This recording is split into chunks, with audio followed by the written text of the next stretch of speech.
Deux, tu vois? C'est rouge là, ça veut dire quoi? Oui, c'est rouge, ça veut dire qu'il marche. D'accord. Donc merci Monsieur le Président pour cette présentation. Bonjour à toutes et à tous, merci d'être présents ce soir. Euh, alors la nécessaire reconstruction de la ville sur elle-même, je vais lire une petite introduction, après ça sera plus vivant avec les photos.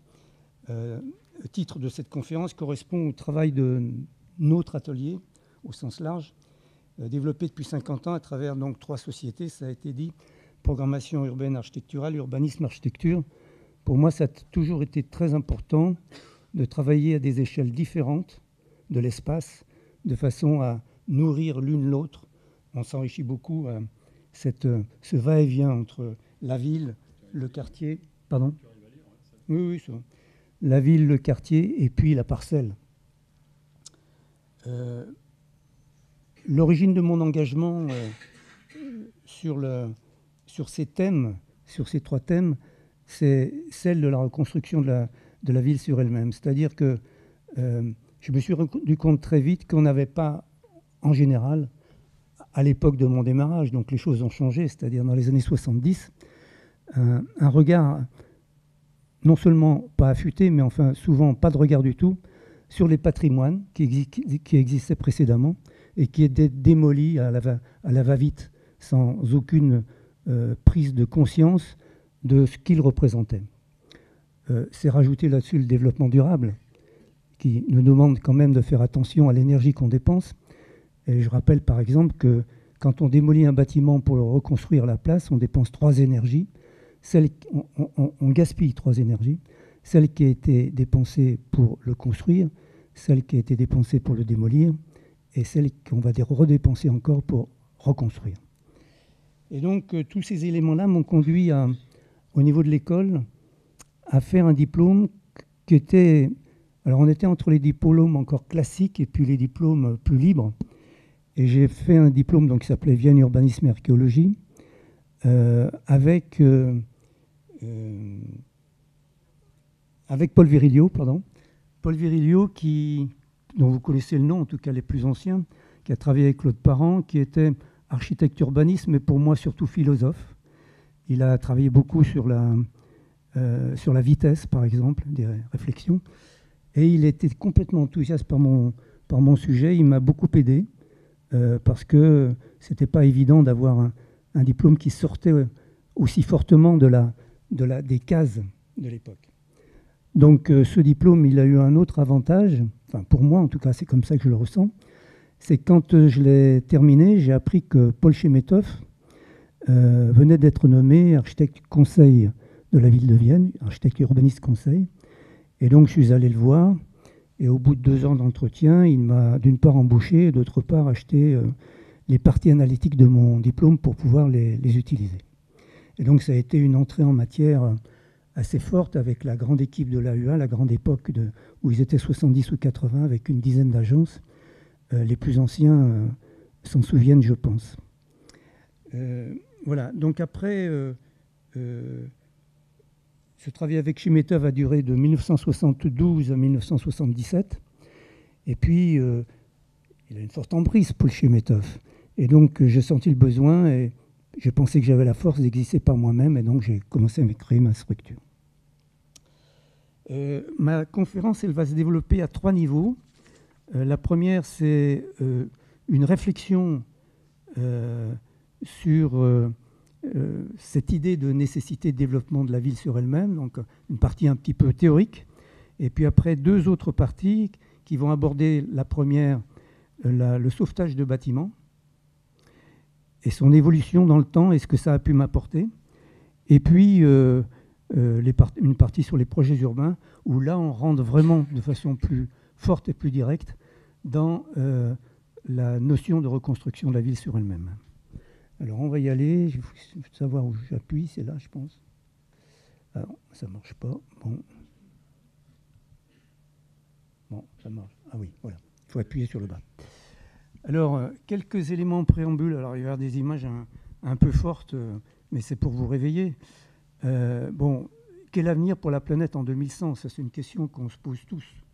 par rapport à ce qui se passe peut-être dans le monde, mais aussi par rapport surtout au réchauffement climatique.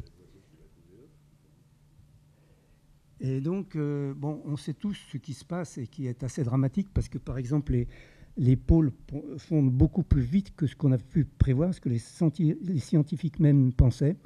Et c'est un vrai problème, pas seulement pour les ours. On continue à déverser dans les océans des immondices qui vont se former en petits continents qui tournent à travers les océans.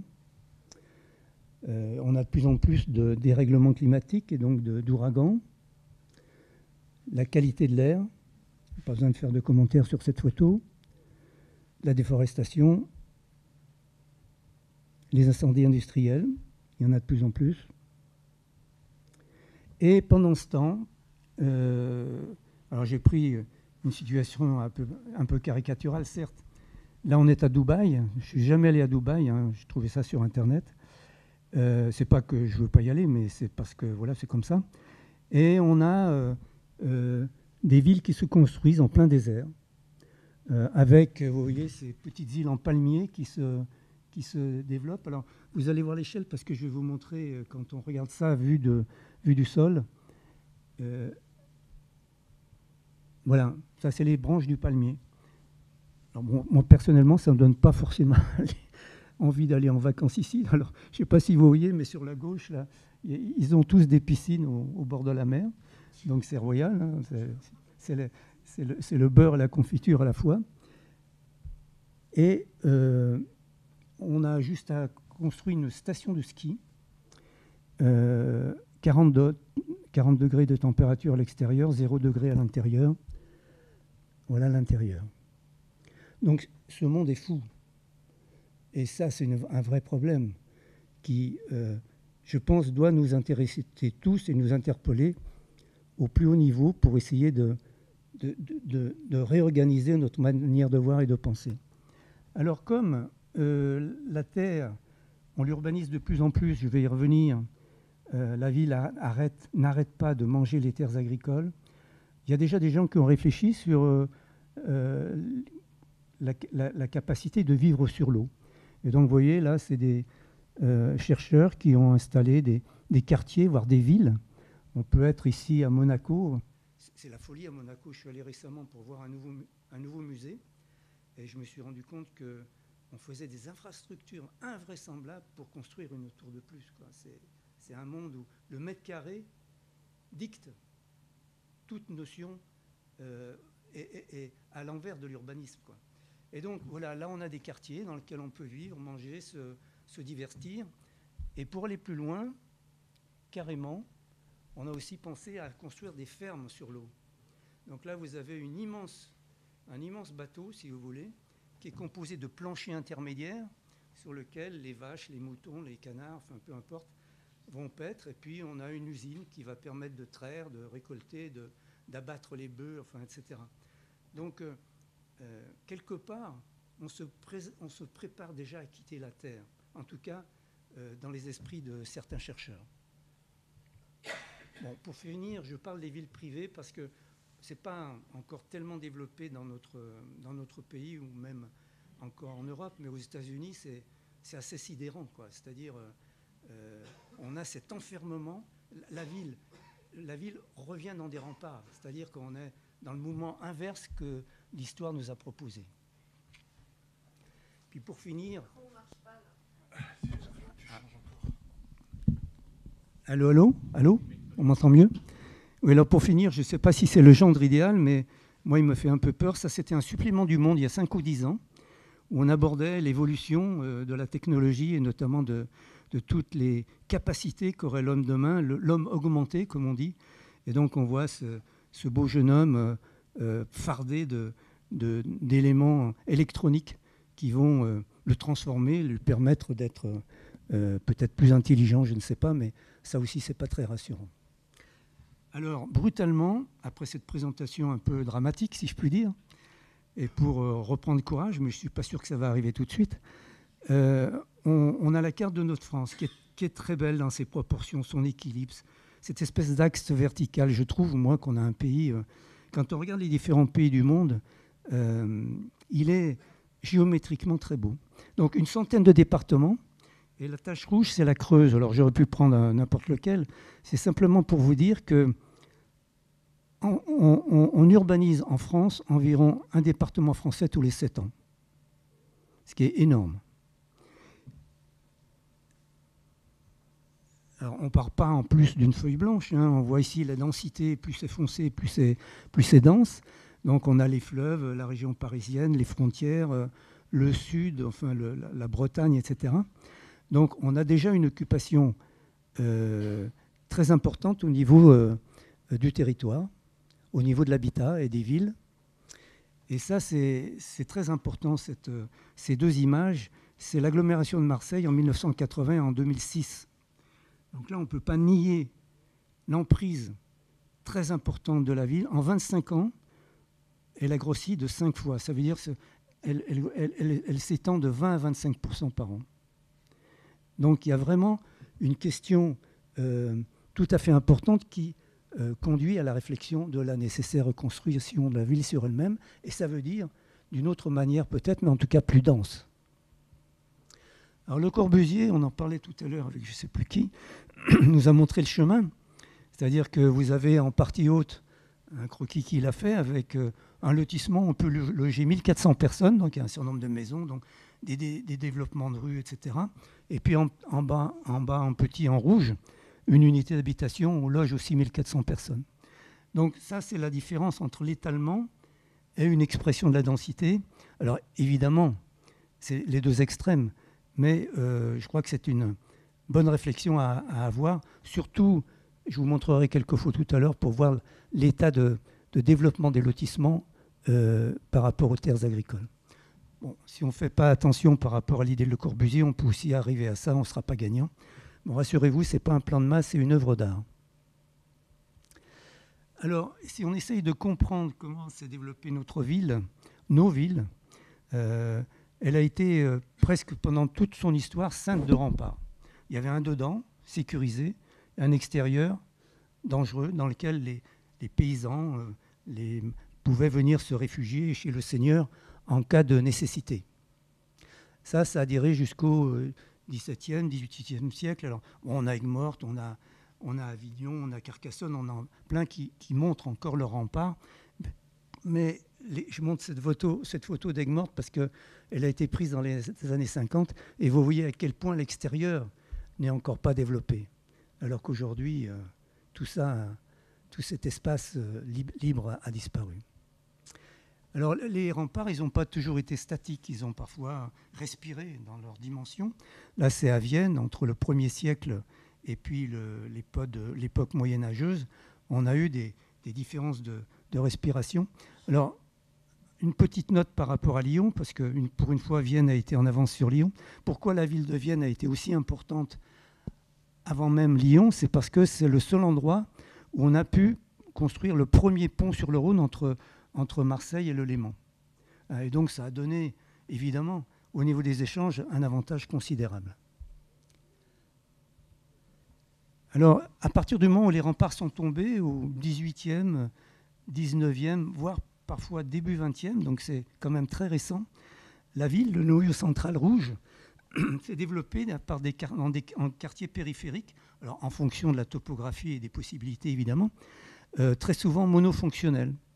C'est pour ça qu'il y a des couleurs homogènes. C'était des quartiers d'habitation, des quartiers d'industrie, des quartiers de bureaux, des quartiers de sport, enfin, etc. Mais on était quand même dans des quartiers relativement marqués au niveau de la fonctionnalité. Alors je montre l'exemple de Grenoble parce qu'il y a un moment où la ville ne peut plus s'étendre. Alors là, il y a une raison technique, c'est que les montagnes entourent l'agglomération de Grenoble. Et donc on voit bien qu'elle ne va pas pouvoir monter sur les montagnes. Mais à partir du moment où on considère le paysage et l'agriculture, il faut que l'on fasse la même chose dans toutes nos villes de France. Alors le travail qu'on a à faire par rapport au schéma de gauche, c'est de passer au schéma de droite. C'est-à-dire que, et c'est là où interviennent les projets urbains, trouver une diversité de la ville. Il y a toujours un noyau central qui est rouge, mais qui se se confond avec les quartiers périphériques. Et ces quartiers périphériques, monofonctionnels, il faut qu'ils acquièrent des autonomies et des diversités. C'est ce qu'on a essayé de faire, par exemple, dans le quartier de la Duchère, dans ce qu'on fait dans tous les projets urbains, pour amener de nouvelles fonctions qui constituent vraiment des quartiers en eux-mêmes, au sens de la diversité. Et pour terminer, une dernière action qu'il faut réaliser, c'est sur le schéma de droite ici, c'est autour de ces éléments créer une enveloppe qui va permettre d'avoir une aération, une limite traitée par rapport à la grande agriculture. Et ça peut être des lieux où on va pouvoir développer des activités, mais qui ne sont pas des activités pérennes, au sens de l'autoconstruction, au sens... enfin, peu importe. Alors pour l'instant, on n'en est pas vraiment là. Ça, c'est une photo que j'ai faite il y a déjà quelque temps. À l'arrière de Fézin, vous avez la grande torchère au milieu.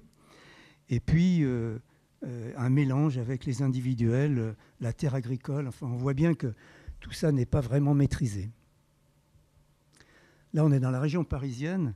Alors là, on voit ces grands territoires agricoles. Il y a des fantassins, les petites maisons qui sont devant. Et puis après, l'armée lourde qui arrive par derrière avec les immeubles qui vont manger tout ce territoire. Là aussi, sans aucune organisation et réflexion.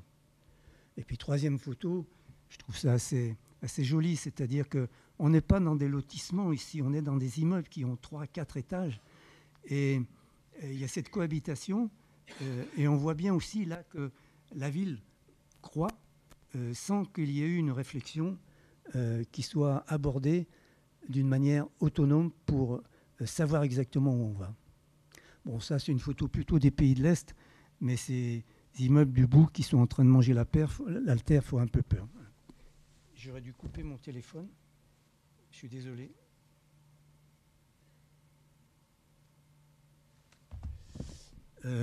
Voilà, alors je continue.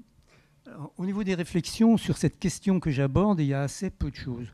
Alors, j'ai trouvé un document de l'IAU, l'Institut d'aménagement et d'urbanisme, qui définit tous les termes de la ville, y compris les termes des limites, etc., mais qui ne prend absolument pas de position. J'ai trouvé seulement un autre document qui, lui, aborde à peu près ce que je viens de dire, c'est-à-dire qu'on voit à l'extérieur, on voit en haut affirmer les limites de la ville, promouvoir une urbanisation plus dense et composer la périphérie et la transition ville-campagne. Bon, donc c'est exactement ce que j'ai dit tout à l'heure. Le problème, c'est d'arriver à passer de la théorie à la pratique, et ça, c'est beaucoup plus compliqué. Alors, par contre, autant on ne trouve pas de document, de mon point de vue, sérieux sur cette question, au niveau de l'humour, ça marche, quoi. C'est-à-dire que là, vous voyez, la forêt exerce son droit de retrait. Ici, c'est pire, quoi. Les agriculteurs, là devant, avec leurs tracteurs, et la maman n'ont pas eu le temps d'être déménagés, et la ville, les immeubles mangent tout. Et là, c'est plutôt aux États-Unis. Alors, je ne sais pas Central Park, mais ça pourrait. La plaque d'urbanisation va recouvrir la végétation. C'est assez symbolique. D'ailleurs, pour parler du Central Park à New York, il y a une grosse inquiétude actuellement. C'est qu'on construit des tours aujourd'hui de 300 à 400 mètres de hauteur qui entourent Central Park. Et tous les ingénieurs, les gens qui s'occupent de nature sont très inquiets parce qu'apparemment les arbres commencent à perdre leur vitalité par manque d'ensoleillement. Bon, quelques photos de la réalité. Hein, ça, c'est ça qui se passe actuellement dans des villes, des villages, bon, souvent des villes moyennes et puis aussi les grandes villes. Hein, bon, voilà. Là, on voit bien que ces voiries ne sont pas faites pour s'arrêter là en haut ou à droite. Ça va continuer, il n'y a pas de problème. Et puis, je trouve cette photo assez belle aussi parce que ce monde étrange qui était urbanisé en contact direct avec la grande agriculture, hein, parce que là, on est dans des très grandes parcelles. Donc là, il y a vraiment un travail à produire qui me semble fondamental pour arriver à progresser par rapport à cette dimension. Alors, autant la ville mange la terre, autant la végétation a du mal à pénétrer dans la ville. Alors il y a des expériences qui sont faites, je crois que ça c'est en Hollande, mais je ne sais pas si c'est d'ailleurs réalisé, je ne suis pas sûr.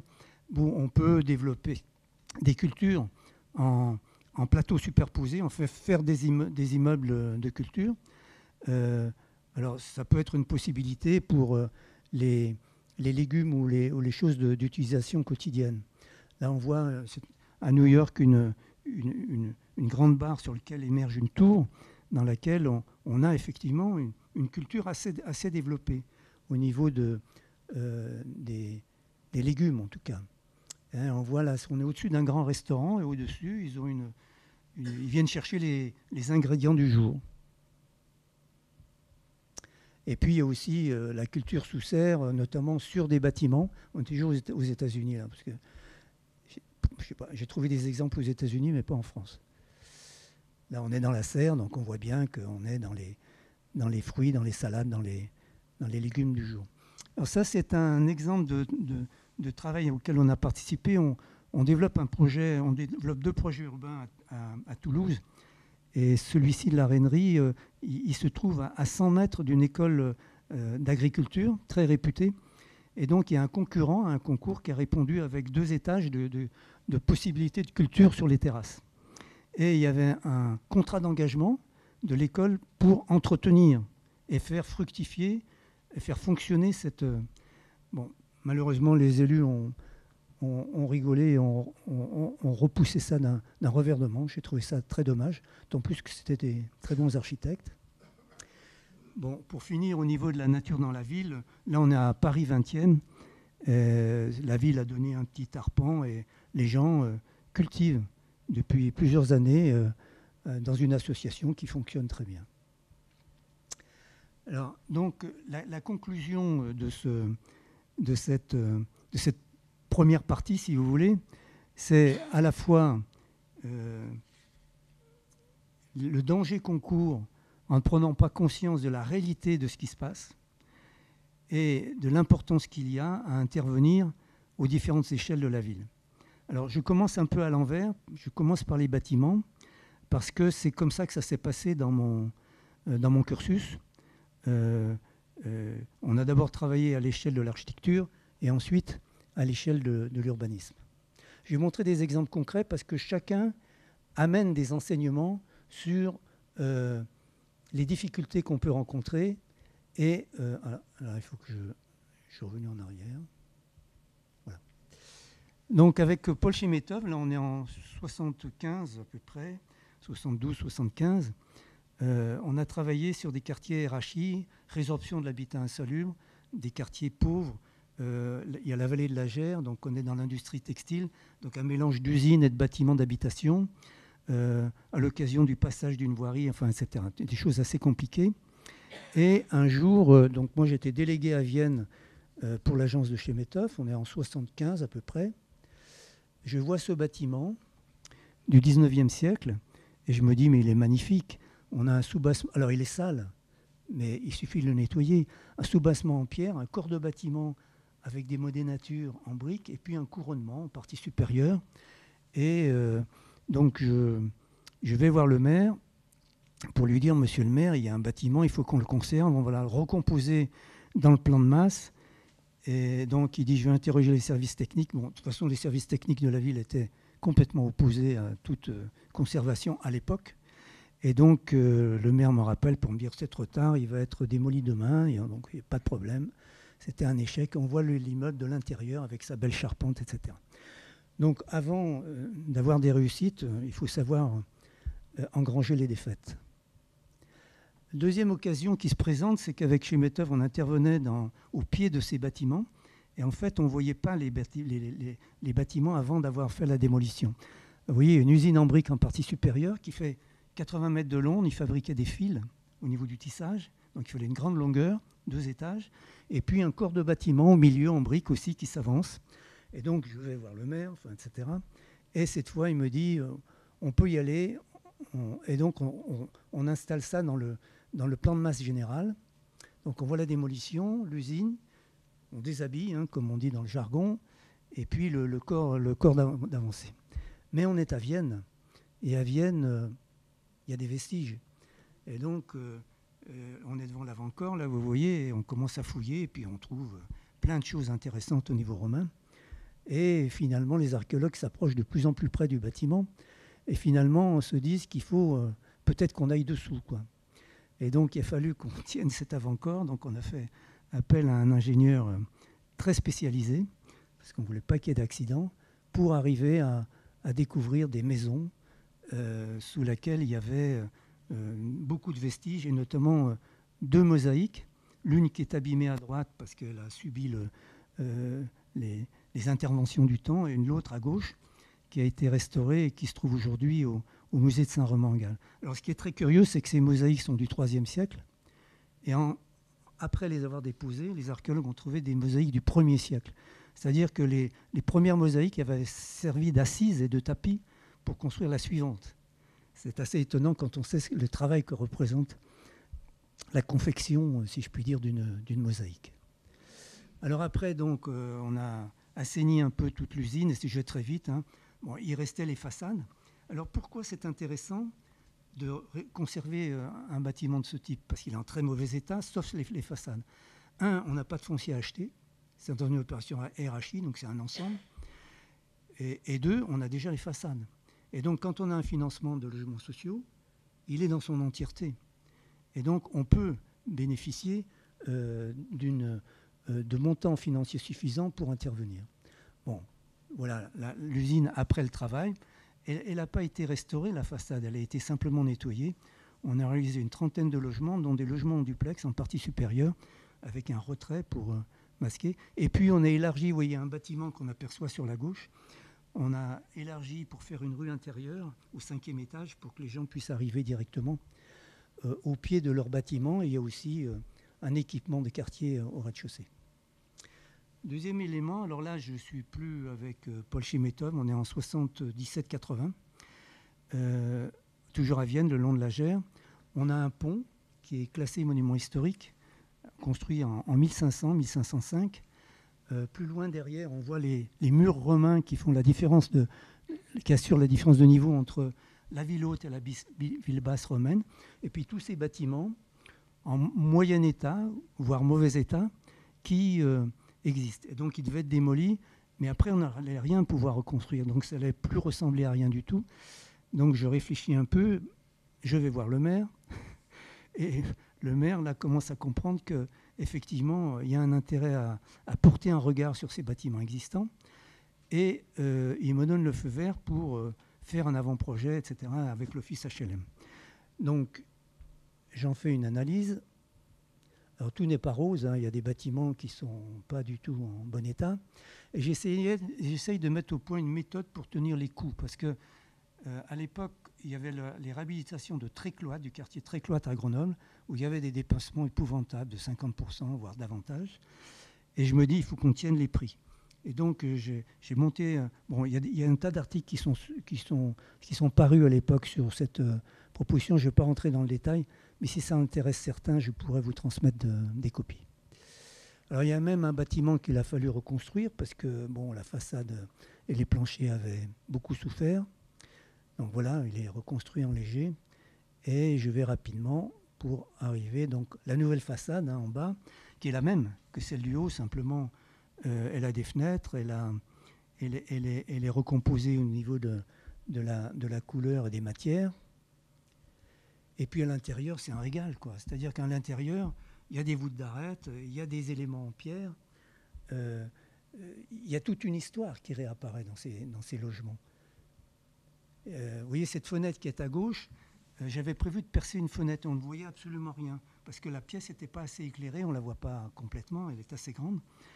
Et un jour, le maçon me téléphone et me dit « Venez vite, monsieur Paris ». Donc je croyais qu'il y avait eu un accident. En fait, il était heureux pour moi de découvrir ce petit siège du XVIIe siècle avec cet élément en pierre qui entourait l'ancienne fenêtre. Bon, on utilise les volumes, donc on peut faire des mezzanines. Il y avait un pignon qui ne tenait plus du tout, donc qui était un reste de démolition qui s'ouvrait. Il y avait derrière un escalier à vis qui avait perdu son escalier parce qu'il n'avait plus de couverture. Bon, voilà, on a réhabilité ça avec mon optique, hein, qui est toujours la même depuis le début. C'est que tout ce qu'on recompose à l'époque à laquelle on se trouve est de l'époque sur laquelle on travaille. Donc, on mélange le neuf et l'ancien, ce qui ne faisait pas forcément plaisir à tout le monde. Alors, dernier exemple, je pense à Vienne, c'est une usine. J'apprends qu'elle va être démolie. Une usine Wagener, une usine textile. 6000 m² de plancher, 3 façades en pierre, une façade en bois, 2 corps de bâtiment. On voit le corps de bâtiment qui n'est pas... Alors, il était en très mauvais état sur son remplissage, mais les éléments en bois étaient en très bon état.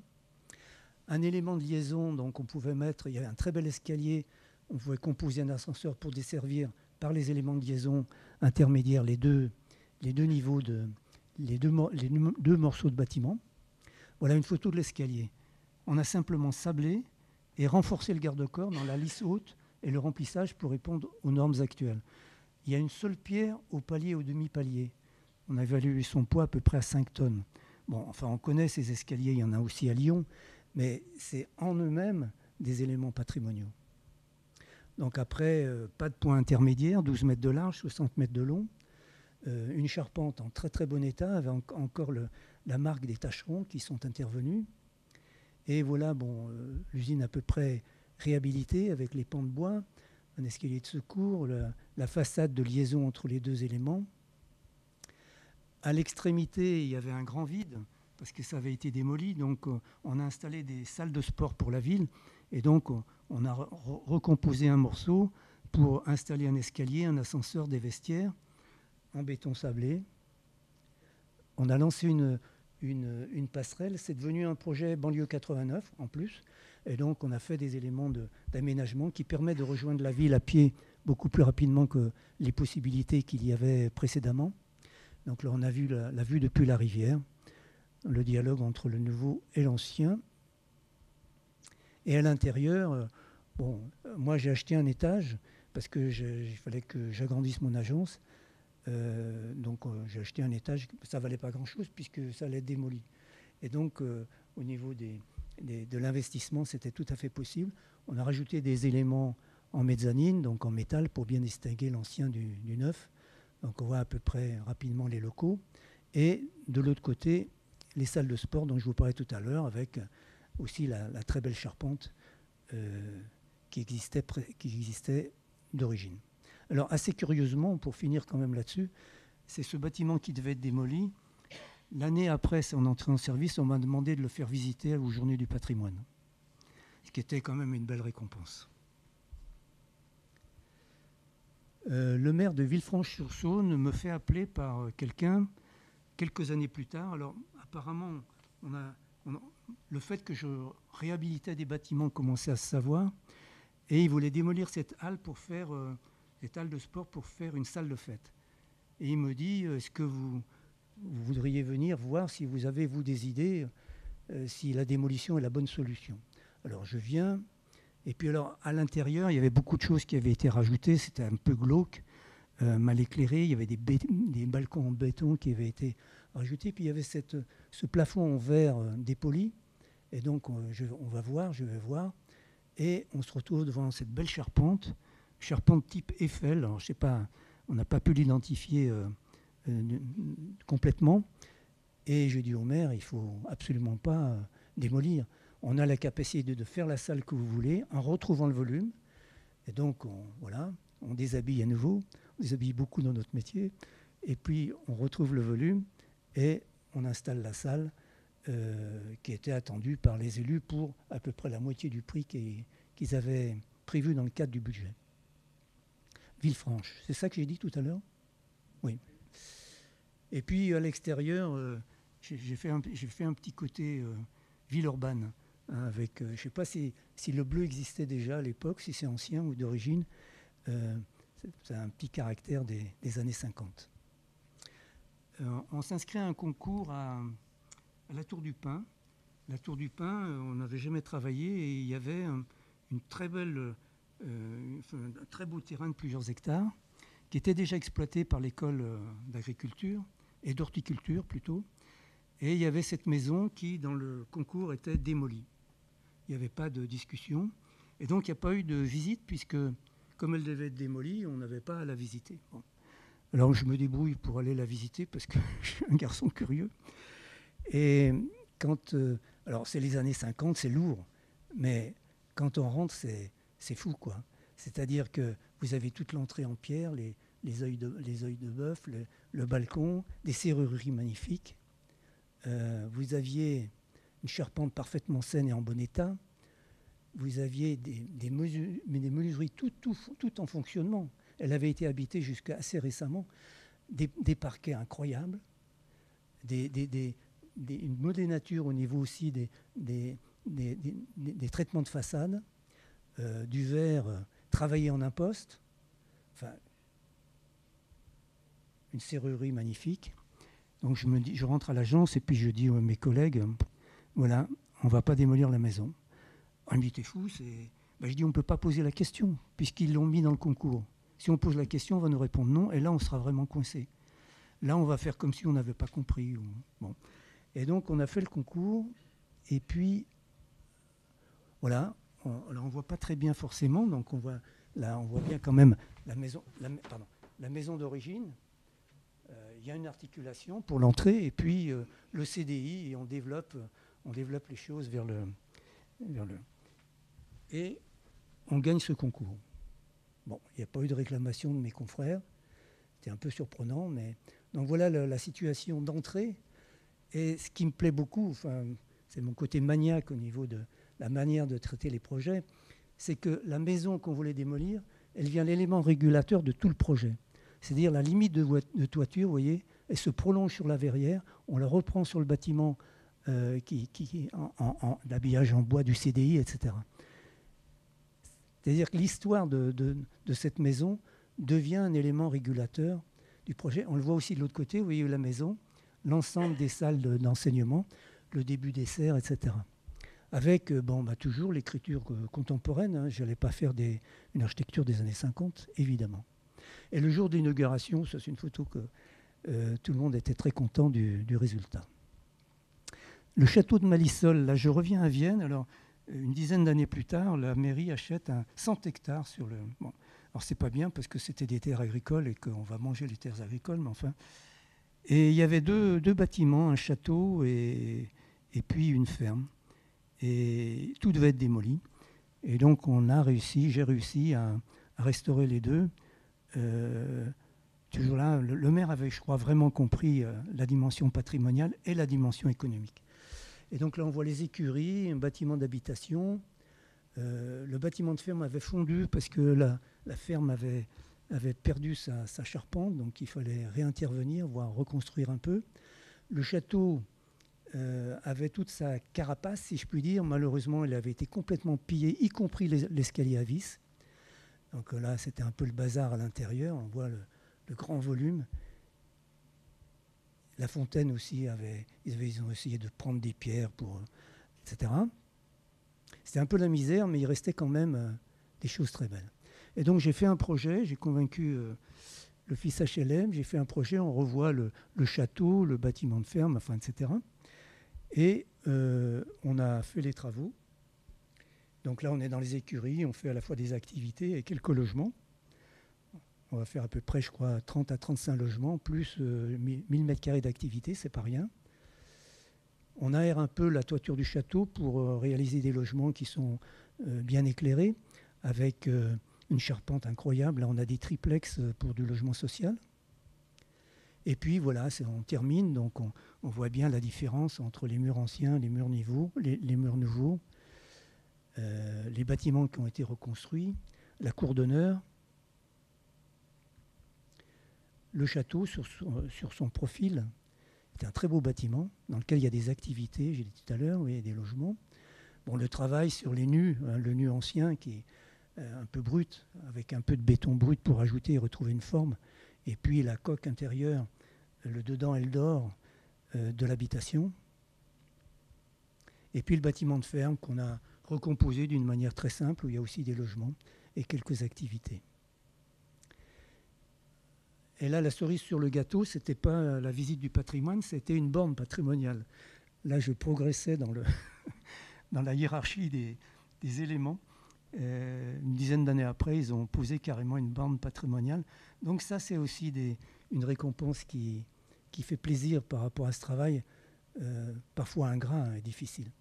Et le dernier exemple, là on va à Marseille, Pierre Puget, architecte célèbre du XVIIe siècle, qui a travaillé à la cour, qui a travaillé sur un certain nombre de châteaux, enfin, etc. Il n'a pas fini très bien, mais enfin bon. Et il a construit une halle qui a été transformée ensuite en église, et puis en prison, et puis en commissariat de police. Et donc on l'a trouvé dans cet état. Et l'idée, c'était du programme, c'était un concours au niveau national, on était, je crois, 6 équipes, c'était de retrouver la halle dans son jus, et puis d'installer une fonction culturelle par rapport à la faculté qui se situait juste à côté. Alors donc on a fait un projet, on voit tout ce qui est rose là en gros avec les colonnes autour, c'est la halle. Bon, on avait fait un dessin de place, mais ça n'a pas beaucoup d'importance. On nous demandait de faire un sous-sol, donc c'était compliqué parce qu'il fallait tenir les colonnes quand on allait intervenir. Et donc on voit que le projet qu'on a fait, il est complètement indépendant de la structure de la halle. On pouvait restaurer la halle, on pouvait installer une fonction en métal et en verre, demain la démolir et la transformer, et ça ne reportait aucun préjudice à la halle élément historique. Donc on avait complètement respecté cet objectif. Et donc on a commencé le travail, on a gagné le concours, nous d'abord, et puis après on a commencé le travail. Alors là c'est merveilleux, hein, parce que bon, moi j'adore les monuments anciens. Là on avait vraiment des très très bons artisans, ouvriers. On voit réapparaître certains chapiteaux qui étaient plus ou moins enfouis. Donc voilà, les colonnes sont retapées. On retaille certains chapiteaux qui sont manquants. Et là, ce jeune homme était extraordinaire. Il faisait ça directement sur le chantier. Donc on est dans le ionique, hein, pour les architectes qui ont fait leurs armes avant 68 comme moi. Et puis on a été obligé de retrouver Vitruve parce qu'il fallait reconstituer un couronnement, entablement. Et donc la frise, la corniche, tout ça. Et donc on avait un problème de modillons parce qu'entre les modillons, il y a des vides. Mais les colonnes, elles avaient bougé. Et donc les écarts étaient différents. Et donc on s'est dit comment on va trouver une continuité de l'image de ce couronnement de bâtiment. Et donc on a fait appel à un mathématicien. On a relevé toutes les entr'actes des colonnes et on est arrivé à une solution tout à fait acceptable pour ce travail. Donc voilà, on monte les éléments qui sont préfabriqués. Hein. Là, on n'est plus en pierre, mais d'une très bonne qualité. Donc là, on a fait le sous-sol. On voit la résille du plancher qui est en train de s'installer. Le bâtiment est recouronné, donc on souffle parce qu'on a eu peur plusieurs fois que tout ça s'écroule. On va installer des tuiles écailles choisies et puis avec les épis de fêtage. Et voilà le premier acte du travail terminé. À ce moment-là, il y a le pharmacien du coin. Je ne sais pas pourquoi, mais j'aime pas beaucoup les pharmaciens parce que j'ai eu plusieurs difficultés professionnelles avec eux. Trouve ce bâtiment magnifique et monte une association de défense du nouveau bâtiment historique recomposé. On était à 6 mois des élections municipales et on n'a jamais pu réaliser la fonction. Et pour moi, ça, c'est un grand malheur. Je trouve qu'on a raté une occasion d'enrichir la ville d'une manière, je pense, intelligente qui aurait été formidable. Voilà. Donc je termine par la troisième partie. Là, on change d'échelle. Les projets urbains ont s'y intéressé très tôt. Et le premier, donc les projets urbains, on prend une surface assez importante. Souvent, d'ailleurs, ça se passe dans les grands ensembles, mais pas seulement. Et avant de vous parler, pour terminer, sur le quartier de la Duchère, je vais vous montrer rapidement quelques exemples. Le premier projet urbain sur lequel on a travaillé, c'est celui de Vaux-en-Velin, la construction du centre-ville. Alors, il a eu un avantage, c'est la continuité du maire. Ce qui est terrible dans les projets urbains qui durent 5, 10, 15, 20 ans, c'est les changements politiques. Je vous en parlerai sur un autre projet tout à l'heure. À la Duchère, on a eu continuité politique. Peu importe la couleur politique du maire pour l'architecte, ça n'a pas d'importance, mais la continuité est fondamentale. Parce que sinon, il y a rupture. Et donc, souvent on est viré, ou souvent il faut tout refaire parce qu'on veut amener des idées. Donc 2 éléments de 5 hectares, en gros, une grande surface commerciale et le pré du Mébou, qui se trouve au centre de tout, puisque d'un côté, on voit à gauche les lotissements et à gauche et à droite, les grands ensembles, le Mas du Taureau, enfin tous ces quartiers un peu tristement célèbres. Donc, on fait un travail avec Alain Marguerite, paysagiste urbaniste, avec qui j'ai travaillé pendant à peu près 50 ans, dans nos structures séparées. Donc, on analyse le site, on a l'idée d'un parc urbain dans la ville, donc l'eau, le végétal, etc. On s'inscrit dans les tracés évières déjà préexistants et on installe un quartier. Ça fait, je crois, une dizaine d'hectares, donc c'est pas... Voilà, on voit le quartier avec des îlots, un lycée en partie basse ici à droite, et puis des bâtiments préexistants, donc l'école d'architecture de Péroudin là-bas, et puis l'école de l'ENTPE. Donc tout ça, il y avait déjà des éléments qui étaient intéressants et de qualité. Et donc ça permettait de se raccrocher. Et puis on s'était permis aussi d'aller un peu dans le Mas du Taureau. Je crois que ça va se faire, mais nous, on n'a pas réussi à y pénétrer à l'époque. Alors il y avait un gros problème, c'est que le maire avait l'intention de construire des logements en accession sociale et en accession libre. Mais les gens autour de lui disaient, mais monsieur, qui pensez-vous qui va acheter à Vaux-en-Velin? Et donc on avait inventé cette idée de construire des îlots et de tenir les angles, et puis on verrait bien ce qu'on pourrait réaliser au niveau du remplissage. Bon, finalement, on n'en a pas eu besoin. Bon, le projet s'est réalisé. On voit ici le lycée en partie basse, les premiers îlots. On continue à démolir, et puis le parc qu'a dessiné Alain Marguerite. Voilà, le projet s'est terminé. Ça a été l'occasion d'un prix national qu'on a reçu à Paris. Bon, il y avait à la fois assez peu de projets urbains à l'époque, mais celui-ci avait été remarqué. Alors là, on est à Toulouse. Toulouse, la cartoucherie. Et on travaille sur le grand triangle qui est en haut là. Et je peux me déplacer. Et donc, on travaille 36 hectares et il y a un projet de construction de 360 000 m². Donc, on a fait un projet, on a fait un concours. Vous avez ici, là, ce n'est pas un amphithéâtre avec les gradins, c'est les 5000 places du Zénith qui est ici. Bon, alors, on pense que le Zénith, qui était hors la ville et qui devient dans la ville, va partir et donc on pourra prolonger le travail au niveau des réseauvières demain ou après-demain. Vous voyez l'école d'agriculture, l'îlot qu'on construisait qui avait les plantations en partie supérieure, il était juste à côté. Et donc il y avait vraiment une facilité d'expérience. Bon, un contexte assez difficile, là, changement de maire tous les 6 ans. Là, c'est l'opposé. Bon, donc beaucoup de pertes de temps. Et on a quand même réussi à se raccorder au niveau des espaces verts, etc. On a défini des îlots, on s'est branché autant que faire se peut sur les réseauvières existants. Et donc on a installé ce projet très vert, avec beaucoup de... Et on a gardé, il n'y avait pas grand-chose à garder, on a gardé ces quelques bâtiments, des bâtiments en briques qui étaient tous plutôt en mauvais état.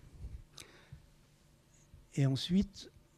voilà, on a ici la place centrale avec les bâtiments dans lesquels se développent aujourd'hui des activités et puis des esquisses des volumétriques qui vont être construites.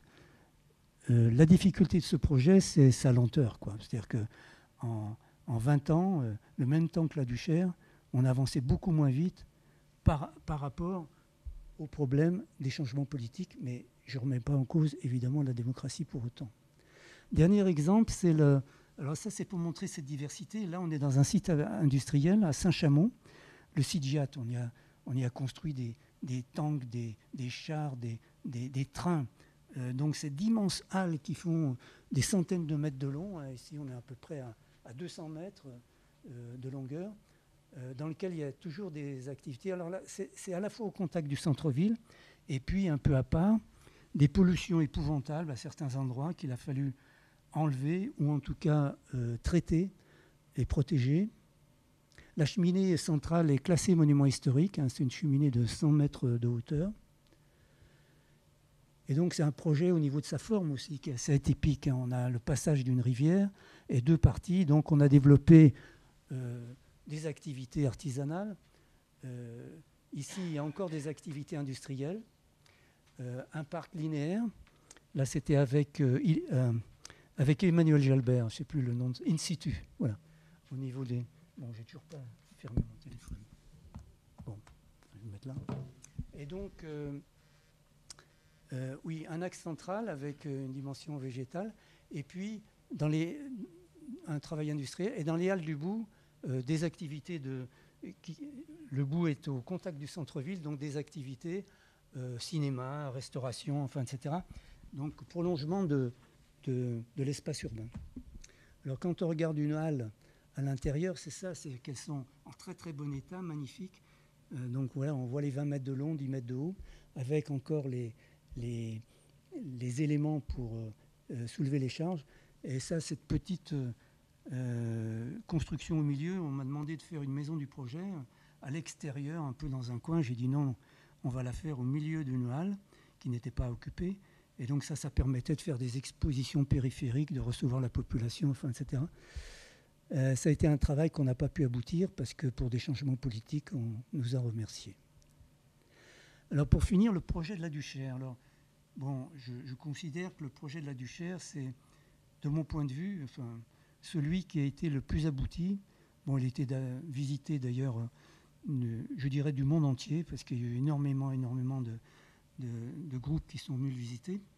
Et on a même on a eu l'occasion en 2012 d'aller le présenter à Tokyo au Congrès international de l'architecture. Alors, quelles sont ces caractéristiques? Vous les connaissez, on est vraiment chez vous là.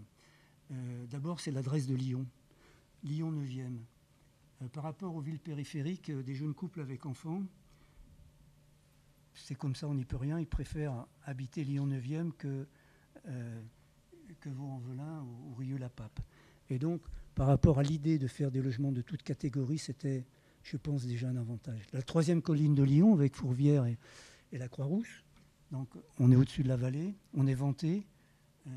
Il y a des vues formidables à l'est et à l'ouest. Les Alpes d'un côté, les monts du Lyonnais de l'autre. Un terrain agraire hein, qui a été cultivé jusqu'à la construction de la ZUP, avec un système de réseau viaire, on voit à gauche en rouge, qui était assez développé, très bien irrigué au niveau de la circulation. Le projet, alors là je ne rentrerai pas plus dans le détail, alors je ne sais pas si tout le monde le sait, alors, on a initié avec Alain Marguerite un livre qui est sorti il y a quelque temps qui s'appelle La Duchère, une histoire au futur. Je n'avais pas le courage de l'écrire celui-là, donc c'est Philippe Duffieux et Pierre Gras qui l'ont écrit, que je pense vous connaissez, avec notre participation. Et c'est un beau livre. Enfin, je le dis parce que c'est pas moi qui l'ai écrit, mais on y a participé. Donc, ce quartier, il a été fait en un temps record, moins de 10 ans, avec tous les architectes connus lyonnais de cette époque. Hein, donc je ne vais pas rentrer dans le détail. Donc on voit une maquette avec la partie centrale, puis il y a les quartiers périphériques du château, de la sauvegarde, etc. Donc les grandes barres qui sont en partie centrale. Le travail de terrassement. Bon, là c'est une première difficulté pour nous parce qu'on s'est rendu compte que la géographie avait pris un petit coup, quoi. C'est-à-dire que le développement des systèmes constructifs nécessitait des grues roulantes et donc des sols qui puissent proposer des continuités. On a le tertre de l'église dont on a parlé la dernière fois, et puis le grand trou qui correspond à la fois aux fondations et au parking de la tour panoramique. Alors l'inconvénient, c'est caricatural, mais quand même, l'inconvénient qu'on a perçu tout de suite, c'est que le centre du quartier avait été enfermé. C'est ce qu'on voit avec cette ligne rouge. Tout le plateau était ceinturé et on n'y pénétrait pas au niveau on n'y pénétrait pas au niveau de la traversée. C'est-à-dire que c'est un espace intérieur. Et ça, c'était une première difficulté. On le voit ici, hein, la partie centrale, au bout de la photo. Bon, les gens commencent à habiter, hein, une population assez variée, des gens qui viennent de Lyon, ou des communes environnantes, des rapatriés d'Algérie, des gens qui viennent des campagnes. Et très vite, on se rend compte que le gros problème, c'est l'articulation et l'ouverture à l'ouest. Autant on est bien relié ici. Aujourd'hui, je ne sais pas si tout le monde le sait, mais il y a un tunnel qui permet au transport en commun de descendre directement à Vèze. On est en 5 minutes à Vèze. À Vèze, on a le métro et en 10 minutes, on est au centre de Lyon. Donc on peut très bien habiter à la Duchère sans se servir de sa voiture. Par contre, il y a beaucoup de gens de la Duchère qui travaillaient sur Écully, de l'autre côté, et qui avaient un mal fou à traverser parce qu'il n'y avait aucun équipement qui était adapté à ça. Et donc, on a développé cette flèche en disant il faut arriver à irriguer, à ouvrir le quartier pour qu'aussi la Duchère ne soit plus un cul-de-sac au niveau du transport en commun, mais soit sur un parcours. Alors, l'autre inconvénient, c'est que la barre des 1000, elle n'était pas développée sur le sommet et qu'elle était desservie par la droite avec des espèces de cours où il y avait une gestion sociale qui était extrêmement compliquée. Et enfin, on a découvert ça après parce qu'on a fait expertiser tous les bâtiments qui existaient. Et on s'est rendu compte que la barre des 1000, particulièrement, s'était dégradée au niveau du béton et qu'il y avait une fragilité sur ces bâtiments. Alors, est-ce que c'était une question de livraison de béton? Enfin, je ne sais pas, ça, on n'a pas pu savoir. Alors, on a travaillé, ça, c'est juste pour dire qu'on ne passe pas d'un schéma à un projet en 5 minutes. On a travaillé 2 ou 3 ans. Donc, on voit des étapes. Et puis, est apparue assez vite aussi l'idée qu'à partir du moment... Alors, attendez, là, il me manque quelque chose, il me semble. Oui, je ne vous ai pas parlé de la flèche jaune. C'est-à-dire que pour arriver à passer sur Écully, on passe ici. Et comme on nous demandait une diversité sociale, c'est-à-dire de passer de 82% de logements sociaux à 58%, ce qui est assez énorme en pourcentage et en quantité, il fallait qu'on fasse de la place pour construire autre chose. Des logements en accession, des activités, des éléments sportifs, etc. Et donc il fallait retrouver un espace qui n'était pas existant. Donc, je reviens au projet. Donc là, on se dit que peut-être le Vallon, qui était une zone de non-droit, à gauche, on a les Balmes à droite. Là, à gauche, on a le Vallon, qui était une zone de non-droit, donc se passait tous les trafics. On va en faire un parc. C'est devenu le 5e parc de la ville de Lyon, qui fait 11 hectares. Et puis, on va faire pénétrer la végétation à l'intérieur des îlots, jusque sur la centralité. L'intersection des 2 axes nous donne à la fois l'entrée sur le lycée.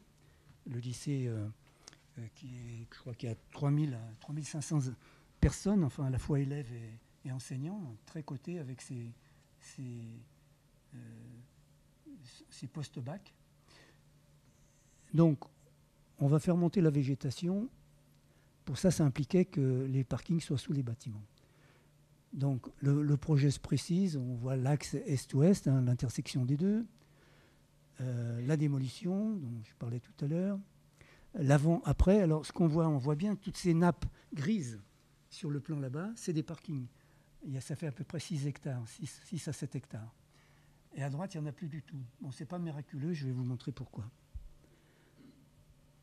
Donc, on va démolir. Alors, c'est violent, hein, faites attention, préparez-vous. Avant-après. Hein. Donc, on a effectivement la démolition. Alors, attendez, je me suis trompé. Ça ne marche pas dans ce sens-là. Si, voilà. Oui, la démolition nous conduit à la fois tracer cet axe avec 2 voies, une voie bus spécialisée donc pour l'efficacité du transport en commun, et puis des voies de circulation. Donc voilà, alors le schéma au niveau des parkings, c'est assez simple, c'est-à-dire qu'on avait des terrasses, on retrouve la pente naturelle, on a des îlots qui font 50 à 60 mètres de large, elle a 5%, ça nous fait 3 mètres. Donc ici, on rentre directement dans les parkings, et ici, on a des commerces. Donc on n'avait pas besoin de construire des rampes, et au niveau des projets, qu'ils soient privés ou publics, c'était évidemment une économie tout à fait intéressante. On fait des cahiers des charges, je ne rentre pas dans le détail. On repère quand même toute la qualité et la vitalité historique de ce quartier, hein, à travers tous les éléments qui sont rouges. On a pris cette idée pour essayer de faire des réunions avec les habitants pour leur montrer les beautés de leur quartier. Parce que souvent, quand on habite, on ne sait pas regarder, ou on est là. Et donc, tous les éléments en rouge sont des éléments patrimoniaux, en tout cas classés ou non. Donc, on a le fort du 19e, dans lequel il y a beaucoup d'équipements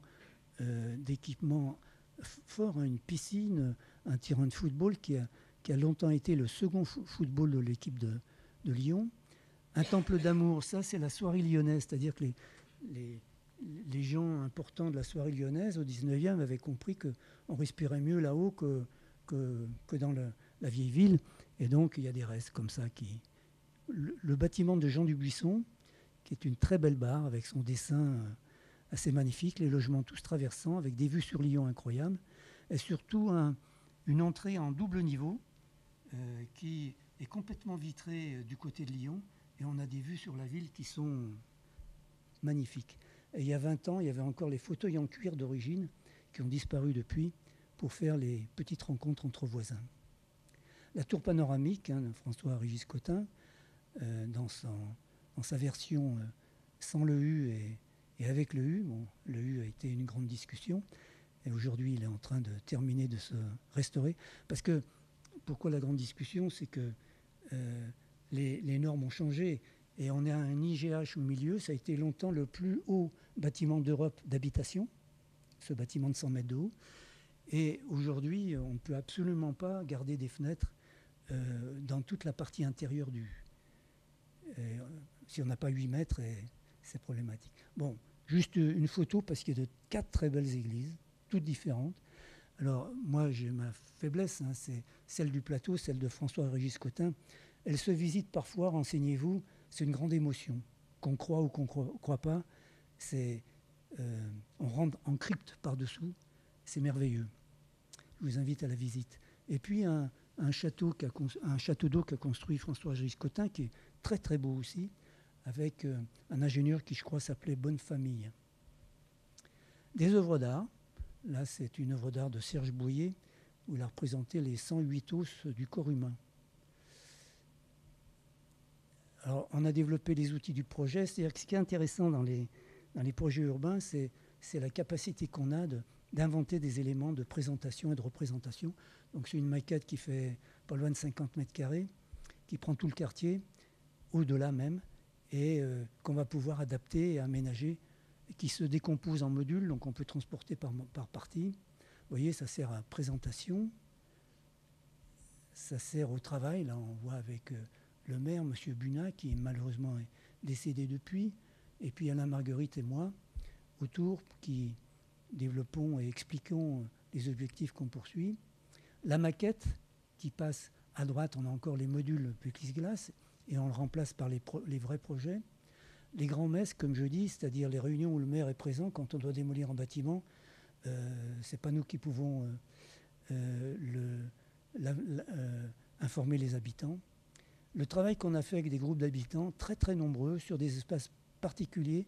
Là, Alain Marguerite, par exemple, travaille sur les différentes hypothèses de traitement de la place centrale, parce que comme elle est en pente, est-ce qu'on met un grand mur au bout, elle est plate, est-ce qu'on met des espaliers, est-ce qu'on fait une pente moyenne, etc. Tout ça pour montrer aussi aux habitants que ce n'est pas simple et qu'on a plein de contraintes dans nos projets et que la capacité qu'on doit avoir, c'est de faire le bon choix. Bon, là, on me voit avec des balades d'habitants, ça, on en a eu beaucoup aussi. Il y avait une demande très forte d'explication, donc c'est aussi, à mon avis, un travail qu'on doit assumer. Et puis, tout le problème du handicap, très souvent, enfin, en tout cas, quelquefois, ils avaient la malice ou la gentillesse d'apporter un fauteuil pour nous, vide, pour faire la balade avec eux. Et 5% dans tous les sens, c'est pas facile. La qualité des espaces extérieurs, bon, ça date, je crois, de Michel Noir, si je ne me trompe pas, qui perdure aussi dans les quartiers périphériques. Et là, c'est aussi une grande qualité des projets de Lyon depuis une trentaine d'années. Alors, les élus ont proposé, et je crois avec juste raison, qu'on reconstruise 2 écoles, pas nous, mais qui se reconstruisent 2 écoles en amont du projet, parce que si on veut attirer des jeunes familles dans des logements qui sont en location ou en accession, il ne faut pas que les écoles semblent délaissées. Et donc, vous voyez, là, on a toujours les 3 mètres de différence, donc entre la cour de la maternelle à droite et la cour primaire, le jardin potager qui fait l'articulation entre les deux et qui peut servir aux deux groupes scolaires. Ça, c'est la deuxième école qui a été relookée. Les démolitions commencent. Alors là, c'est terrible parce que pour les habitants, il n'y a que des inconvénients, aucun avantage et ça dure longtemps. On crée des voiries, on crée des réseaux. Alors on grignote ou on implose. Il y a des avantages dans les deux solutions. Bon, de toute façon, quand on implose, on a tous les centaines ou les milliers de mètres cubes à débarrasser ensuite, donc ça dure aussi très longtemps.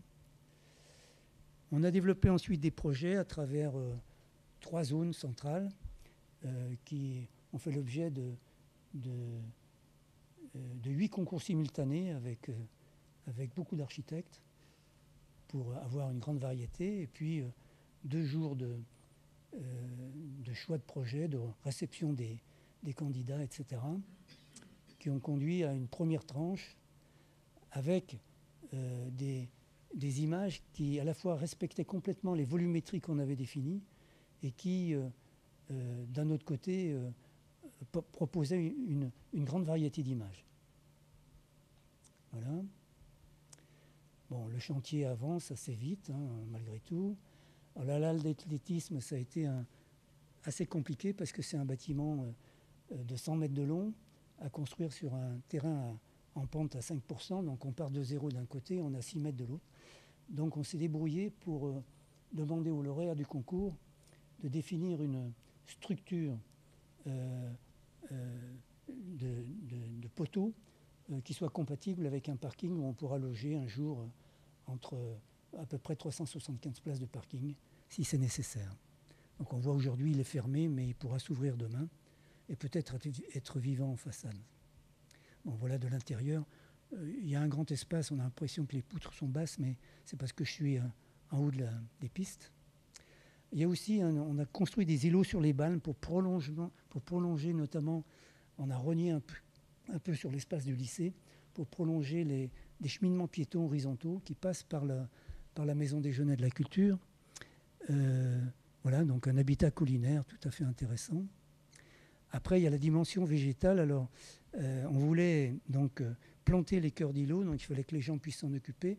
Donc, il y a le jardin d'Émile, le jardinier s'appelait Émile d'un côté, et puis de l'autre, ça fait référence à la barre d'Émile. Et donc, il y a eu des formations, là, au fur et à mesure que les habitants arrivaient. Vous voyez, là, bon, c'est une opération qui vient de se livrer. Il y a les boîtes de compost, etc. Donc, tout est en place. Et puis, 1 an après, c'est un peu le bazar, mais en tout cas, voilà, ça a commencé à vivre. Les cœurs d'îlots sont traités aussi au niveau des piétons, au niveau de la rencontre. Ils sont privés, hein, les cœurs d'îlots appartenant à chacune des opérations. Le problème de la couleur, j'en parle à la fois pour faire un signe à notre ami, on est plusieurs ici à l'avoir bien connu, Bernard Martelet, qu'on voit ici de dos, qui est décédé juste avant la fin du chantier, prématurément. Et la difficulté que représente le problème pour nous, architectes, du bon choix, du bon support. Et là, on voit pour une lasure, sur un bâtiment préfabriqué, les différents échantillons, et sur un autre bâtiment, le choix d'un jaune. Un bâtiment d'activité, c'est des bureaux, voilà, métal et jaune. Je pense qu'on a fait le bon choix. Deuxième phase, on est en 2012, arrivée de tribu. On n'avait pas pu obtenir de bureau environnemental auparavant. Et donc, on va pouvoir travailler sur les 2 parties qui sont en rouge, le sud de la partie centrale et puis le bout de la sauvegarde. Et donc, on revisite le projet, à la fois par politesse pour tribu, mais il y avait aussi des petits points à améliorer de toute façon, donc ça tombait bien, pour s'inscrire dans tous les critères, dans l'environnement, le social, l'économique, le culturel, s'assurer qu'on aurait le meilleur ensoleillement possible, enfin, etc. Et puis, bon, voilà, le projet se réalise. On a ici l'axe nord-sud, avec sa force au niveau des bâtiments. On est au maximum à peu près R+7, et puis au minimum à R+1 pour les petites maisons. on voit un bâtiment qui commence à habiller le reste de Bar qui avait été démoli à moitié par Raymond Barre. Alors, il y avait eu une grande discussion politique à l'époque pour savoir s'il était démoli ou pas. Alors il y avait ceux qui voulaient démolir, ceux qui ne voulaient pas démolir. Et dans sa bonhomie, Raymond Barre avait dit on va la couper en deux. Et puis on en a démoli la moitié. Bon, c'est pas irrespectueux hein, dans ma bouche. Bon, la partie centrale avec l'outil médiathèque qui a un succès incroyable. Alors là, il a été fermé quand j'ai photographié. Mais j'y suis allé à Saint-By là, pour une petite conférence. Et c'est fou le monde qu'il y a. Voilà. Bon. Je reviens en arrière ou pas là? Ah oui, j'ai l'impression. Pardon. Je me suis trompé de... voilà, bon. Le bassin central de la place qui est en espalier, vous voyez, en escalier. Et puis, bon, qui dérive parfois quand il fait très très chaud dans ses fonctions. Une aire de jeu qui est... Voilà. Et puis les bâtiments dans leur configuration et leur qualité sur les commerces. Là, on est dans la partie centrale. Voilà, des impressions, des bâtiments intermédiaires. On a essayé d'avoir une grande variété, avec évidemment la volonté des architectes, sur l'expression, l'image. On n'a pas du tout l'impression d'un projet monolithe, hein, un petit corps de bâtiment avec ce qu'on appelle un peu les maisons sur le toit. Cette photo, on l'a déjà vue un peu tout à l'heure. Le bois, bon, qui par contre vieillit pas toujours très bien. La brique.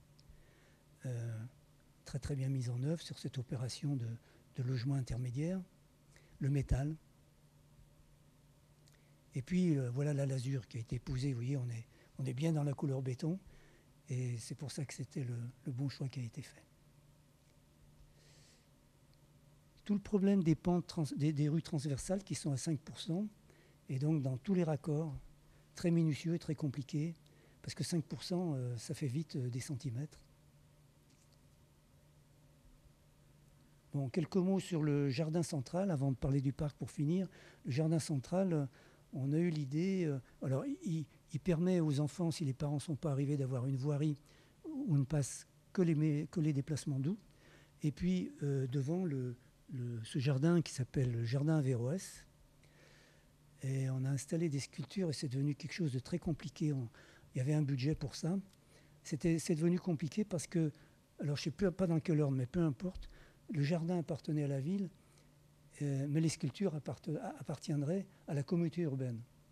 Et donc, il fallait faire des détachements fonciers. 18 mois de délai. Donc, je ne sais plus très bien quelle solution on a trouvé, mais ça s'est posé très vite.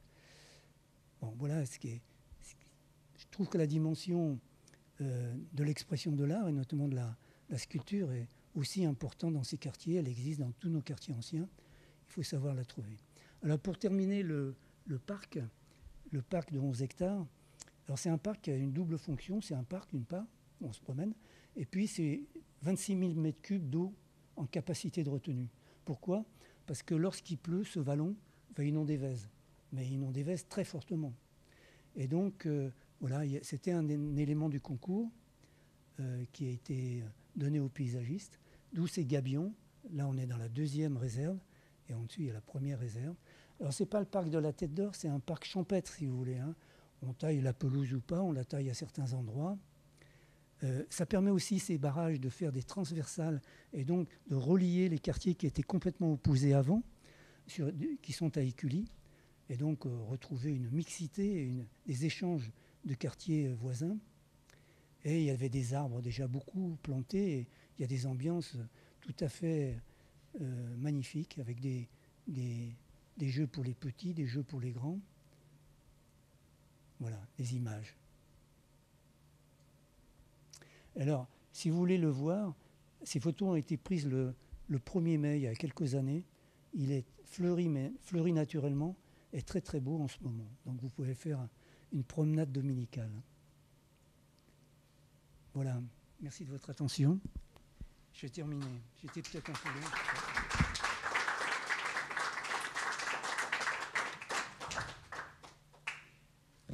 Merci beaucoup Bernard pour ta prestation. Hein. C'est vraiment très très belle prestation. Il nous reste un petit peu de temps pour quelques questions, si vous le souhaitez.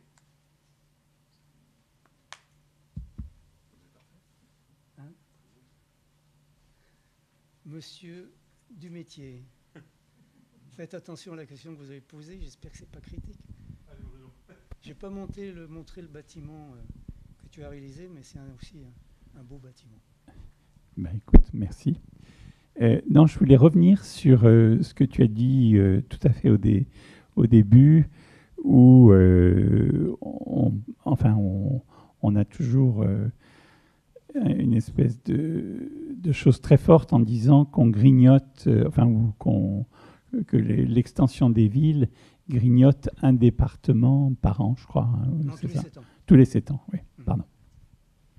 Et simplement pour une précision, c'est que en France, les zones, elles sont soit urbanisées, soit naturelles et agricoles. Et en fait, dans une zone urbanisée, on ne fait pas la différence entre les zones minérales et les zones végétales. Donc, par exemple, le parc de la Tête d'Or, c'est une zone urbanisée. Et tous les parcs, notamment ceux que tu nous as montrés, sont des zones urbanisées. Et je pense que c'est peut-être intéressant. Alors, effectivement, on grignote du territoire agricole, c'est-à-dire qu'on enlève notre agriculture nourricière qui peut poser des problèmes autrement. Mais quand on fabrique les villes, et notamment aujourd'hui, parce que les nouveaux projets urbains sont quand même très sensibles à la présence de la végétation, on fait quand même des villes où on a encore 50% d'espace perméable et végétalisé. Voilà. Et c'est vrai que du coup, c'est pas un département tous les 7 ans, quoi, qui devient minéral. Oui, bon, effectivement, c'est une précision qui est intéressante. À part le fait que c'est pas tellement les grandes villes qui sont les plus polluantes au niveau de ce développement, mais plutôt les petites villes ou moyennes. Et je n'ai pas parlé des règles d'urbanisme, des plans d'occupation des sols, maintenant on dit les PLU, les plans locaux d'urbanisme, mais on en a fait pas mal. Et on voit les pressions qu'il y a de chacun, de l'agriculteur qui veut qu'une partie de son patrimoine soit cette idée qu'un terrain agricole vaut 3 € du mètre carré et qu'un terrain qui va être urbanisé en valent 60 ou 100, c'est un problème énorme. Bon. Alors moi j'ai une solution, hein, je vous la livre. J'ai écrit ça d'ailleurs, je ne sais pas où, mais c'est que tout le pays doit être calé sur le prix agricole. C'est-à-dire que la terre vaut 3 €. Si c'est le prix, je ne sais plus très bien aujourd'hui ce que c'est. À partir de là, si on fait des aménagements, si la collectivité fait des aménagements, on commence à enrichir ce prix. Donc il y a des raisons. Mais le problème, c'est la spéculation. Moi, dans ma famille, je peux en parler parce que je suis directement lié. J'ai des cousins dont le père était agriculteur. Il y a 3 enfants. Chaque enfant a récupéré un tiers des parcelles. Ils sont allés pleurer en mairie pour les faire transformer en terrains constructibles. Et les terrains sont devenus constructibles. Et ils sont devenus assez riches. Donc, il faudrait trouver une solution pour qu'on ne puisse plus, qu'il n'y ait plus l'appât du gain. Quand je travaillais à Malisol, un jour, une dame, alors moi je faisais des permanences pour assurer les gens qui avaient des questions. J'étais avec chez Métov à l'époque. Et donc, une dame qui vient et qui, avant d'avoir pu parler, elle avait 50 ans, moi j'en avais 25, elle se met à pleurer, mais c'était terrible, quoi. Je n'arrive pas à l'arrêter. Heureusement, j'avais des Kleenex, donc je lui passais des Kleenex pour que ça s'arrête. Et en fait, elle m'a expliqué son problème. Son problème, c'est qu'elle était juste à l'intérieur de la limite de la ZAC et que tous ses amis, ils étaient à l'extérieur de la ZAC. Et que la ZAC, donc la zone d'aménagement concernée, on allait construire des commerces, des équipements, etc., allait faire monter les prix de ses copines d'une manière considérable et qu'elle était complètement ficelée, quoi. Donc c'est très compliqué cette affaire. Mais ce problème du foncier, pour moi, ça reste un sujet de discussion, de réflexion qu'il faudrait essayer de mieux traiter. Parce que bon, il n'y a pas de raison c'est quand même fou qu'un terrain qui appartient à un paysan lambda, tout à coup, des parcelles, enfin, on devient riche parce qu'on vend son patrimoine de culture, au sens de la culture paysanne. Oui. Oui, pour compléter ce qui vient d'être dit sur la spéculation foncière, je crois savoir que la France a été condamnée par l'Europe, parce qu'on est un des seuls, je crois même le seul pays européen où ce que tu viens de décrire se passe. Alors, et au niveau européen, il y a des solutions. C'est qu'en particulier, lorsque tu as un terrain constructible qui vaut une somme astronomique et un terrain à côté qui est agricole, la différence entre le prix des deux terrains est remis, si le terrain est vendu plus cher, c'est remis à la collectivité et non pas au propriétaire pour construire des équipements. Ça, c'est ce qui se passe dans beaucoup de pays européens. Donc c'est une solution. Oui, dans les pays du Nord, il y a enfin, moi je pense aux pays du Nord parce que en tant qu'architecte conseil, architecte conseil, on fait des voyages annuels et on va visiter la Hollande, ou on va au Luxembourg ou ailleurs et on s'imprègne effectivement dans des réunions de travail et il y a des choses qui se passent effectivement par rapport à la notion de cet équilibre foncier qu'il faut trouver entre les différents modes d'utilisation entre l'agriculture et puis l'expansion de la ville. Une solution à Lyon, c'est le bail amphithéotique sur les terrains des hospices. Mais bon, les hospices, quand ils veulent de l'argent, ils vendent le terrain. Oui. Oui. C'est grave, parce que à Lyon, on pouvait faire des choses intéressantes. Le Tonkin, par exemple, a été fait sur le terrain des hospices. D'accord, oui. Est-ce que tu as eu des échanges avec François-Régis Cottin, précisément sur la Duchère, et quelle a été sa position par rapport à tes propositions? Enfin, nos propositions, hein, je redis bien, Alain, Marguerite et moi. C'est assez rare, mais on a travaillé 50 ans ensemble, depuis 1972 jusqu'à maintenant. Et cette complémentarité, il y a parfois des oppositions entre les paysagistes qui veulent faire de l'urbanisme, etc. Et là, nous, on s'est très, très bien entendus. Et nos deux formations ont été chacune mise en valeur. Donc ta question, c'était ça, hein, par rapport non, à... C'était François-Régis Cottin. Oui, François-Régis Cottin. Alors François-Régis Cottin, moi, je l'ai vu une fois très brièvement. C'est tout. Et donc, Alain Marguerite a pu le voir une fois plus longuement. Et donc, on lui a montré les esquisses. Et bon, il était déjà très fatigué, quoi. Enfin, bon. Et donc, il avait il avait la tête, mais je crois qu'il a... Il a semblé, en tout cas à la Marguerite, qu'il avait compris que voilà, il y avait une nouvelle étape à franchir et que voilà, il fallait qu'il ait confiance en nous, mais j'espère qu'il n'est pas parti trop malheureux, quoi. C'est sûr. Mais moi, je vis maintenant, depuis déjà 10 ou 20 ans, des démolitions de certaines de mes opérations. C'est un peu fou, quoi, la vie. Mais sans que personne se pose de questions. C'est quand même des bâtiments qui ont 30 ans ou 40 ans. Et ils sont en parfait état au niveau du gros œuvre, en tout cas. Qu'est-ce qu'on peut en faire? À Marseille, on a travaillé beaucoup dans les quartiers dits difficiles. À Nice aussi. Le quartier plus difficile que j'ai rencontré, c'est à Nice. C'était épouvantable.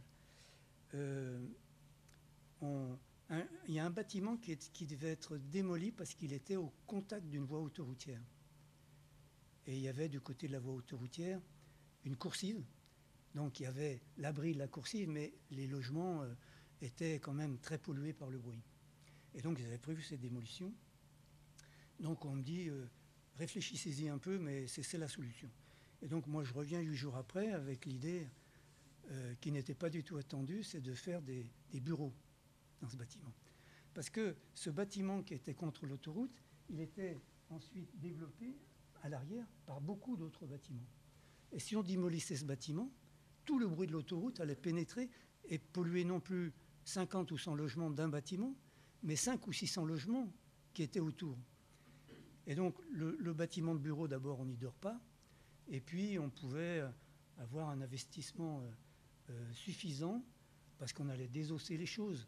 Et donc, on pouvait refaire un second œuvre. Et donc, bon, personne n'avait pensé à ça. Alors, bon, les gens ont dit, mais c'est génial, on n'y avait pas pensé, patati patata. Et puis, le bâtiment s'est démoli parce qu'il y avait ça dans la tête. De la même façon qu'à Marseille, toujours, on est retenu pour une opération où il y avait une tour qui était au-dessus du gabarit. Et donc, il fallait la démolir. C'est ce qu'avaient prévu les militaires, c'était une caserne. C'était des logements d'habitation, une tour assez gracieuse au niveau de son contour, avec 6 logements par étage. Et on arrive, et puis, bon, moi, on avait déjà fait ça, donc c'est pas une invention, mais on l'avait inventé avant. Bon, on se dit, on neutralise 3 niveaux, et on fait déclasser l'IGH. C'est-à-dire qu'on retombe en dessous du classement IGH. Bon. Donc, on annonce ça, et puis les militaires qui étaient en face de nous disent, mais c'est pas possible, on n'a pas prévu ça, donc il faut démolir, etc. Je dis, mais vous vous rendez pas compte, on démolit des milliers de mètres carrés qui ont à peine plus de 25 ans, et ils sont en parfait état. Bon, toujours est-il que ça remonte dans la hiérarchie militaire, et un jour on me convoque à Marseille, et le général était descendu. Alors, le général s'adresse à moi d'une manière assez violente, en me disant « Qu'est-ce que vous n'avez pas répondu et vous voudriez faire autre chose que ce qui a été prévu ?» Je dis « Écoutez, permettez-moi de vous expliquer très simplement. » Je lui explique, et à ce moment-là, il se retourne vers tous ses subordonnés en les insultant d'une façon invraisemblable, en disant « Mais qu'est-ce que vous êtes? Vous n'avez rien pensé du tout. Bien sûr qu'il a raison, c'est ça qu'il faut faire. » Donc le général avait cette intelligence du recul, et puis surtout on lui a parlé en millions d'économies. Et puis ce que j'ai peut-être pas assez dit, c'est que comment dire, dans la reconstruction de la ville sur elle-même, on change de fonction à l'intérieur, mais on garde de belles images qui sont toutes diversifiées. L'usine Tétu, l'usine Vaganet que je vous ai montré, le front de Gers, etc. On y habite, on y travaille, on y fait des choses très différentes. Mais ce sont des bâtiments du 19e, du 17e, du 18e, et la trace historique, elle perdure. Ça, c'est important. Je voulais juste revenir sur un point que tu as abordé très rapidement, mais c'est la continuité et à la fois dans l'aspect politique des choses et dans la prise en compte de l'histoire et tout ça. Tu as cité Charrier, c'est peut-être l'exemple le plus complet d'un maire qui a beaucoup accompagné sa ville et qui a été très imprégné là-dessus.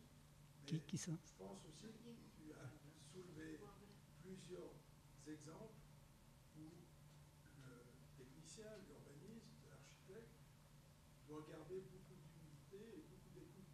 Ce que tu as su faire, je pense, sur beaucoup de projets, je crois que ça, c'est effectivement très important. C'est-à-dire on a eu la chance à Lyon d'avoir effectivement, quels que soient les maires, en tout cas de Colomb-Francis à Colomb-Gérard, d'avoir une assez grande continuité, y compris dans la compréhension de l'histoire de la ville et du temps long pour réaliser les choses. Mais sur Vienne, je pense que c'était un temps de Gramaz. Oui. Et là, il y a eu effectivement énormément j'allais dire, de connivence. Oui. Si on peut accepter ce terme. Oui. Voilà, c'était ça que je voulais insister sur ce point-là. Et la grande chance qu'on a eue à Lyon dans la période sur l'agglomération lyonnaise. Puisque c'est vrai aussi à Vénissieux, où il y a eu quand même une continuité assez forte aussi des élus. Juste un point sur le foncier ou l'héritage. Avantage permet de dire à ceux qui ont vécu l'aventure de Pignon-sur-Rue, relisez les premiers numéros, parce que notamment avec les dessins de Berlotier ou l'interview de Pisani qu'on avait fait à l'époque, le problème du foncier se posait déjà, donc c'était en 75-76. Le mitage se posait, le problème des entrées de ville et de la destruction complète des entrées de ville en France, ou plus d'ailleurs, on en a parlé dans Pignon-sur-Rue en 76, donc on ne pourrait pas dire c'est 50 ans. Donc il y a quand même un vrai problème politique aussi, c'est il y a des éléments qui perdurent et des questions éternelles dont le foncier.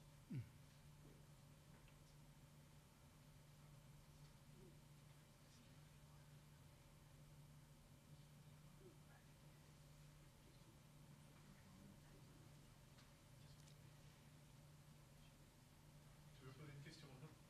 Oui, mais je n'ai peut-être pas besoin de Oui. micro. Oui, tu as une voix forte. Voilà. Non, c'est simplement, tu nous as montré des reconversions de bâtiments qui étaient des bâtiments 18e, 19e, etc. Et la question qui se pose, je pense, aujourd'hui, et qui est peut-être un peu nouvelle sur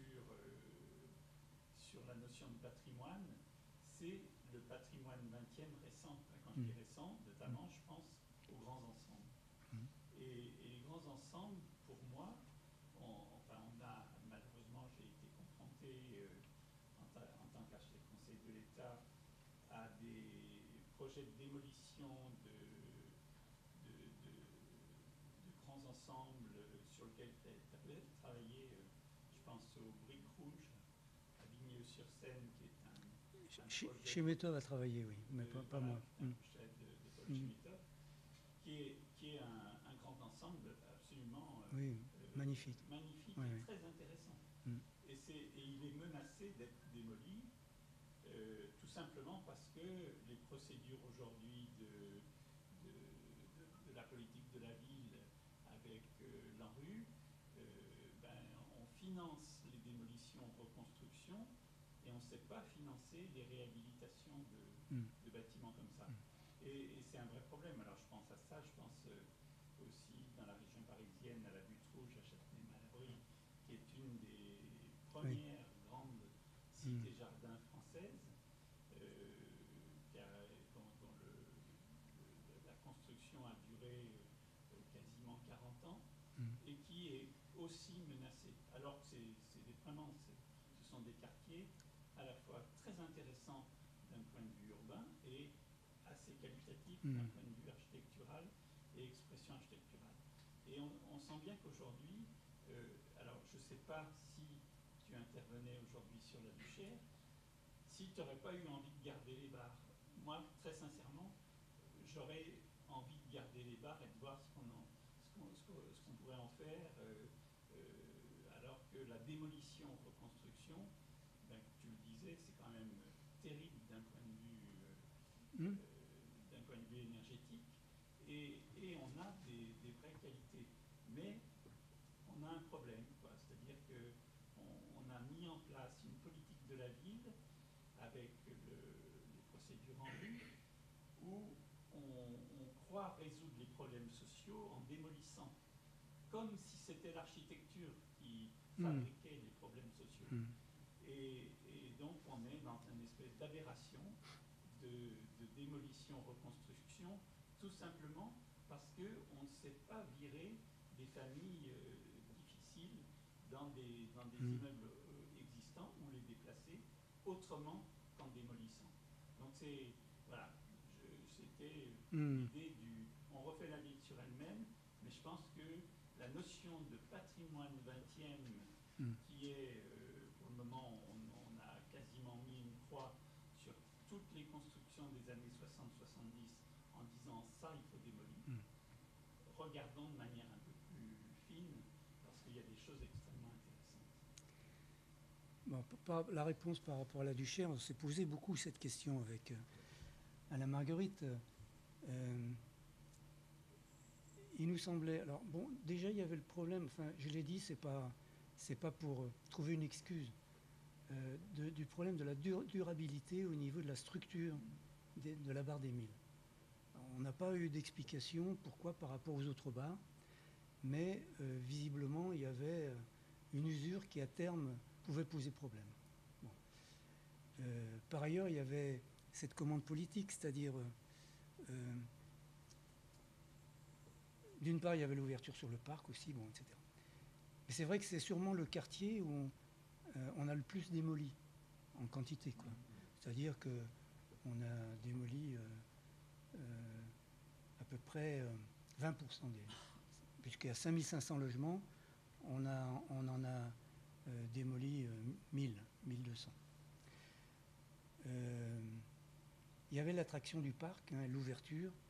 Il y avait le fait qu'il y avait cette rupture par la barre des 1000 entre le non-droit et le quartier normal. Et il y avait l'état des bâtiments. Et il nous a semblé que c'était la solution. Mais bon, après, c'est vrai qu'on ne l'a pas fait de gaieté de cœur. Et ça fait partie des difficultés qu'on a à faire des choix parfois, quoi. Oui. Si je peux me permettre d'intervenir un petit peu, mais sauf que mon père a vécu, et moi aussi, dans la tour panoramique de la Duchère. Oui. Moi, de 6 ans à 30 ans, j'y allais, on va dire, un week-end sur 2, et les vacances. Et il se trouve qu'aujourd'hui, j'ai des amis qui habitent à la Duchère, dans la tour, et puis dans des logements, dans des nouveaux logements. Et cette ouverture sur le parc du Vallon, ce changement, déjà, même au niveau du dénivelé Ils habitent à quel étage? Pas très haut. Alors, moi, mon père, il habite au 26e. Ah, quand même, oui. Et les amis que j'ai, 16e dans la tour, et puis dans la grande barre, Buisson, du Buisson. Oui. Du Buisson, Mm. assez haut, peut-être. Mm. Et c'est vrai que je ne suis jamais autant allée au parc du Vallon ces dernières années-là que quand j'étais enfant, Mm. adolescente. Tu l'as pratiqué le... J'ai pratiqué Enfin, on le se parc du tutoie Vallon. parce qu'on se connaît. Oui. Oui. Et non, ce que je veux dire, c'est que ces grandes barres, je les ai connues aussi parce que il y a des enfants chez qui j'ai pu aller enfant, et que c'est une bonne chose qu'elles soient démolies parce qu'elles étaient, enfin, quand j'y allais enfant, elles étaient très vétustes, enfin, en adolescente, très vétustes. Enfin, ce que je veux dire, c'est qu'au niveau du bien-être des gens aujourd'hui dans ce quartier, il n'y a aucune comparaison au niveau végétation. Mm. Mm. Ouverture, circulation. Voilà. Enfin, moi, D'accord. je découvre à nouveau Mm. le quartier avec plaisir. J'y étais bien. Mm. J'étais habituée à une vie quotidienne d'enfant et d'adolescente. Mais aujourd'hui, c'est incroyable. Alors, quand j'ai dit qu'il était plus dense, effectivement, il y a à peu près, je ne sais pas exactement, c'est en 150 à 200 logements de plus, donc c'est pas énorme, enfin c'est déjà ça. Et puis il y a beaucoup d'équipements nouveaux au niveau de l'athlétisme, au niveau des immeubles de bureaux, au niveau de commerce, enfin, etc. Donc là, on a accru la densité et la capacité